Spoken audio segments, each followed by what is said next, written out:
બેઠું મને કીધું એટલે કેમ છો એને કે બાપજી સોરોન બહુ પેની અમદાવાદ જતો રહ્યો એને સુખી છે પણ દરજી મને શું કીધું ખબર છે કે બાપજી હવે મારો કોઈ જોઈતું નથી એટલે મેં કીધું સમ કે બાપજી ખબર પડી છે કે જેના માટે દોડ્યો એ તો કશું કોમ જ નથી લાગતું અને તમે જોજો આપણે આખી જિંદગી 80 વર્ષ સુધી દોડીએ શરીરને એટલું બધું દોડાઈએ પણ શરીર પૂરું થઈ જાય બધો ભોગવું ને આપણને એમ કીધું તમે ડાયાબિટીસ તારે ખાવાનું નથી પતી ગયું સુખ તમે સુખ હને માનો છો હું તો સુખ એને માનું છું કે 5મી મિનિટે ખાટલામાં પડ્યા પછી રમેશભાઈ 4થી મિનિટે મગનભાઈ 4થી મિનિટે ઊંઘ આવી જાય તો સુખ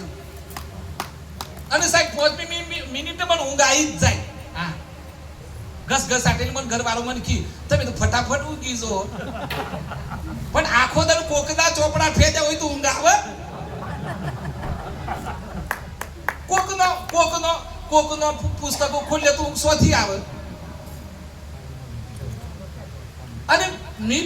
મેં તો બધું તપાસ્યું હું તો મારા જાતના અનુભવ કરું છું હું આમ રાખ્યા જ નથી કેમેરા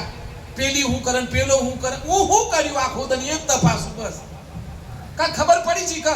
મોબાઈલમાં તમે જેટલો મોબાઈલમાં છે તો બધો ગ્રુપ હોય આ બધા લોકો ઠલવ વળી આમ નહીં આ તો ના કહેવાય એક જણ તો એટલું બધું ઠલવા છે કે 10 ગ્રુપમાં એક 10 ગ્રુપમાં એ મેમ્બર્સ જ 10 એક ગ્રુપમાં એનું ઠલવી દે આમ વિચાર એટલે એના 10 વખત ફોટા આવે તો વિચાર કરો આપણે પેલો ડિલીટ કરી કે હોજ પડી જાય અને પછી પાછા મને શું કે અમે શિક્ષિત છીએ અમે છીએ નહીં રોંગ સાહેબ હમારમાં કચરો ના જે ફેક મોય નાખવા જેવું નાખો હવે તમે 10 ગ્રુપમાં હોય 10 ગ્રુપમાં તમે બધું નાખો કચરો તો એ બાપરો એ નવરો સાડો થઈ રહ્યો અને પછી ઘરવાળી શું કે તમે આખો દર મોબાઈલ ઉપર બેહી રહો મને કીધું તે બધું તમે કહેતો જઈ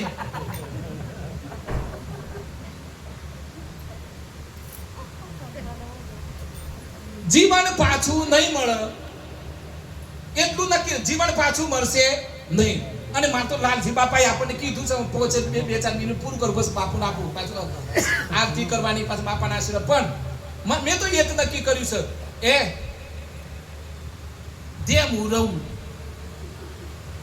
ઘરો તો અવાજ આમ બોલે ને તે હું મારે પેલા હોમ લાગની બારીઓ તૂટી જોઈ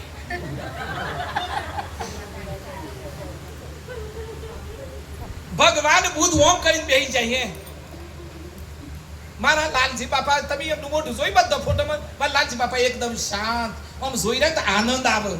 મારા કબીર કુટિયામાં રોહિદાસ બાપુની અમને મેં આરતી કરીને આવ્યું આ તો મનીષભાઈ મને કીધું બાપજી તમે આરતી કરો હા તે મેં આરતી કરી અને મેં આરતી કરી એટલા પૂરી થઈ ગઈ અને હું પછી રોહિદાસ બાપા હમ જોતો તો રોહિદાસ બાપુ છે ને ઓમ નતા જોઈ રહ્યા ઓમ જ પેલા એનું જે કઈ સાધનો છે ને એનાથી બધું કોમ કરતા ઓમ જ જોઈ રહેલા લ્યો અને આપણે તો જે કઈ કરીએ શીશ થઈ શીઓ જો આ દેખાય સંતો તમે સંતોના ચિત્રો જુઓ તો તમે સંતોના ચિત્રો કહી દી પણ આપણે તો જોતા જ નથી કે આ દયાલ સાહેબ જોડે હું કેટલા મહિનાથી પણ દયાલ સાહેબ મને કોઈ દી પ્રશ્ન પૂછ્યો નથી લ્યો આ મહાપુરુષ કોઈ દી મને પ્રશ્ન ન હું પ્રશ્ન પૂછું બેઠું મને અધિકાર છે હું દીકરો છું એમનો એટલે હું પ્રશ્ન પૂછું સાહેબ ઓમ કેમ થાય ઓમ થાય પણ દયાલ અને મેં દયાલ સાહેબને કીધું કે દયાલ સાહેબ ઓમ આ ખોડિયામાં કોઈ ખોમી રહી જાય ને તો તમે તારે મને પેલું નહીં આપણે બરદ પેલું નથી ઓમ કરતો એ મને ઓમ કરજો પણ કહેતા જ નથી મેં કીધું મને તમે બીજા તો નહીં બોલવા દઉં પાછું પણ દયાલ સાહેબ મારા બાપ છે મારા પિતૃ સમાન છે મારા મોટા ભાઈ છે એમને કીધું છે કે આ ખોડિયામાં કોઈ ડાઘ કોઈ દેખાય તો કાઢી નાખજો પણ મને બસ મારા લાલજી બાપાના શરણોમાં રહું ને એવો બનાવજો બાપા એવો બનાવજો